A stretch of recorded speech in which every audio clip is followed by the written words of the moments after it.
when I read like queer theory, it describes ways of thinking about the world that really resonate with me. And similarly, I think the whole experience of starting Island, being interested in ecological systems, bringing a critical awareness to how science shapes how we think about nature, how even ideas of nature are so shaped by a colonial perspective, and the kind of intimacy one has when you move with nature or inside of nature or as part of nature, as opposed to seeing it as something outside of the human, being very drawn to the adjacent to human or the other than human, I think is, there's a lot of queer theory around that kind of thing. I think dance really brought me to this experience of undoing those power structures.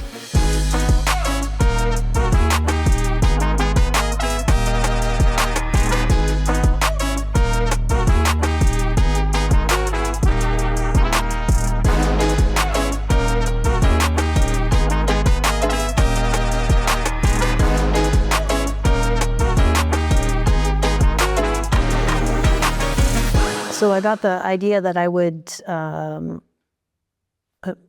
follow the migrations of birds. And it would take me outside of the urban context and put me in a different situation. And it was such a big idea, but it completely changed my outlook on so many things. So I ended up following gray whales first from Baja California, Mexico, up the Pacific coast to Vancouver Island. And I brought 3 other dancers with me and a videographer and a project manager. We camped all along the way. We partnered with small grassroots arts and environmental organizations, and in some cases, larger federal organizations that had national estuarine systems or aquariums or national parks and state parks. And that project completely transformed my understanding of these concepts of nature, the urban ecologies, communities, the relationship between hemispheres, that birds navigate on a seasonal basis so constantly, so concepts of migration and navigation were really central to what I was doing.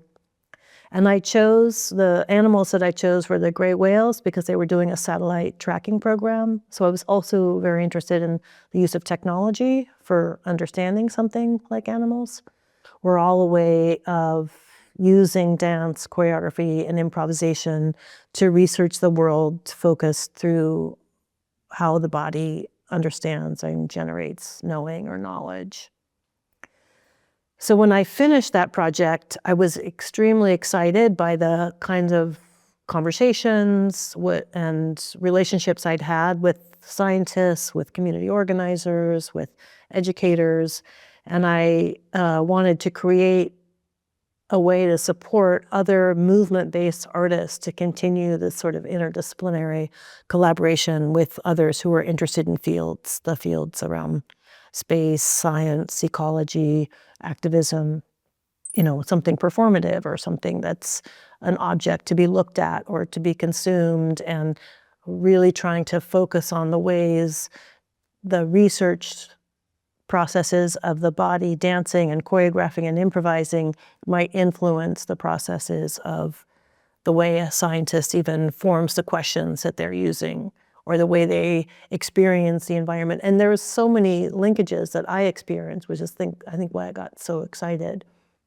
So when we were trying to create this archive of the experiences of the iLab residencies, we kept thinking, we can have a bunch of photographs, we can have videos, we could do interviews with people, we can create a website, and we worked on all these. For 3 years, we were working on what's the best way to share this information. And then one day, we just all kind of came to the realization that creating these scores from all of the residencies, and then this notion of a field guide, it's really like, this is work that you take out into the world and you do it. Certainly you can read it, but doing it is really the most important thing.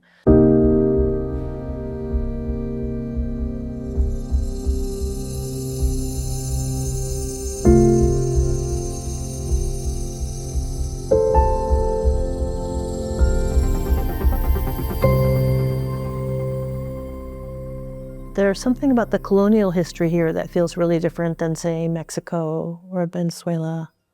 And can't quite put my finger on it, but maybe it's like the grandeur of Buenos Aires, or